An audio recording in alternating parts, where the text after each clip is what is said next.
আজ বলা হচ্ছে দিন দুনিয়ার মালিক বাবা ভান্ডারী, নাউযুবিল্লাহি মিন যালিক।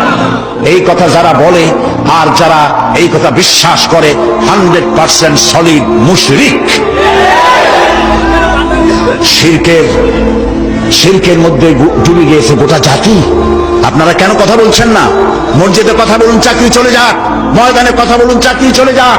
রাসূলুল্লাহ যেখানে দান্দার মোবারক শহীদ অবস্থায় উঠবে আল্লাহর দরবারে, যেখানে রাসূলের কলিজার টুকরা মা ফাতেমার নয়নের মণি ইমাম হোসেন সমস্ত শরীরের মধ্যে অসংখ্য তীরের দাগ নিয়ে আল্লাহর দরবারে উঠবেন, হযরতে হামজা কলিজা ফাটা অবস্থায় আল্লাহর দরবারে উঠবেন, সাহাবায়ে কেরাম রক্তাক্ত দাগ নিয়ে আল্লাহর দরবারে উঠবে, তখন নাদুস নুদুস চেহারা নিয়ে আল্লাহ রাসূলের সামনে কিভাবে দাঁড়াবেন?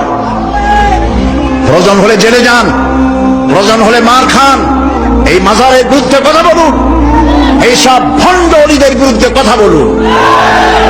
বাইরের দেশ থেকে সাজাইয়া মূর্খ এক লোককে এনে রাহনুমায় শরিয়ত বানানো হয়েছে এই দেশে। লেখা যাবে না, পড়া যাবে না, ইলম নাই, কালাম নাই, তার নিজের দেশের কেউ তাকে চেনে না।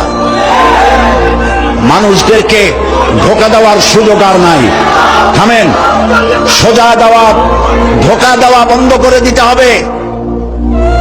আজ পীর পূজা, মাজার পূজায় গোটা দেশ শিরকের মধ্যে মুবতালা হয়ে যাচ্ছে।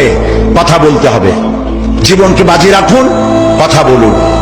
আল্লাহর ওলিরা আসছিলেন, যে জিনিস যত ভালো তার নকল বেরোয় তত তাড়াতাড়ি। পীর মুরিদি খারাপ জিনিস ছিল না। হযরত খাজা মঈনুদ্দিন চিশতি রহমাতুল্লাহ আলাইহ একদিকে পীর মুরিদি করেছেন, আর একদিকে পৃথিরাজের বিরুদ্ধে তিনি লড়াই করেছেন, এবং সেই যুদ্ধ করে গোয়ালিয়র, পান্ডুয়া এবং আজমিরে মুসলিম রাজত্বের সূত্রপাত করেছেন, যা মোহাম্মদ ঘুরির মতো বাদশার পক্ষে সম্ভব হয় নাই। মুজাদ্দাদিয়া তরিকার পীর হযরত মুজাদ্দিদ আল ফিসানি রহমতুল্লাহ আলাইহি সম্রাট আকবর এবং জাহাঙ্গীরের বিরুদ্ধে লড়াই করে তিনি কারাবরণ করেছেন। শাহজালাল রহমতুল্লাহ আলাইহি গৌর গোবিন্দের বিরুদ্ধে লড়াই করেছেন।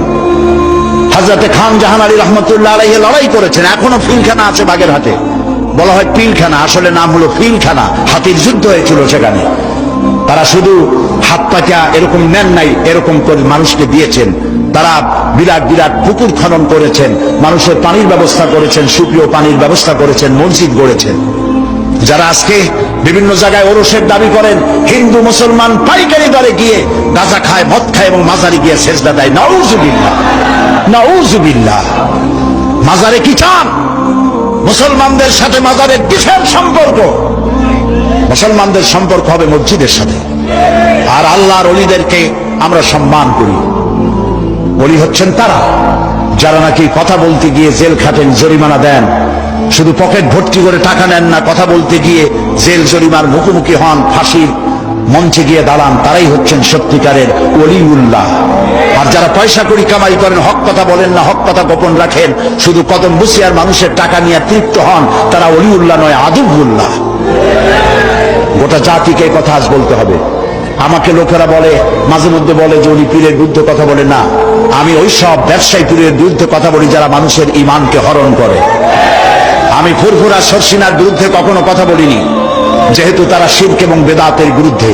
এই পীর সাহেব আমার পাশে বসে আছেন, ওনার দাদা, ওনার বাবা আমার বাপ চাচার পীর। আমার চাচা ফুরফুরার হযরত মুজাদ্দিদে জামান হযরত আবু বকর সিদ্দিকী রহমতুল্লাহ আলাইহির খলিফা ছিলেন। আমার আব্বা এবং আমার চাচার বহুত মুরিদ আছে আমাদের এলাকায়। উনি নিজে পত্রিকায় দিয়েছেন আমার নামে কেবলা ব্যবহার করা যাবে না। কেবলা তো একটাই, সেটা কাবা শরীফ। আল্লাহ, কোন পীরের শিখানো আল্লাহু আল্লাহু জিকির করার চাইতে রাসূলুল্লাহর শিখানো সুবহানাল্লাহ, আলহামদুলিল্লাহ, আল্লাহু আকবার, এই জিকির বেশি করে করা উচিত। সুতরাং আমি পীর মুরিদ নই। যারা হক্কানি আমি তাদের পক্ষে, আর যারা ব্যবসা করেন আমি তাদের বিপক্ষে। সুতরাং আপনাদেরকে শিরক এবং বেদাতের বিরুদ্ধে কথা বলতে হবে। গেরা শরীফ এটা কি? ইয়া আব্দুল কাদের জিলানী সাইয়্যান লিল্লাহ, নাউযুবিল্লাহি মিন যালিক, এই সমস্ত পড়া হচ্ছে। হযরত আব্দুল কাদের জিলানী রাহমাতুল্লাহ আলাইহির নামে দরুদ বানানো হয়েছে। এই মঞ্চে আমি বলেছিলাম, আজকে যদি বড় পীর সাহেব কুতুবে রব্বানী মাহবুবে সুবহানী শেখ মহিউদ্দিন আব্দুল কাদের জিলানী রাহমাতুল্লাহ আলাইহি বেঁচে থাকতেন, এই গেরা শরীফ যারা করে জুতা দিয়া মুখের উপরে তিনি পিটাতেন।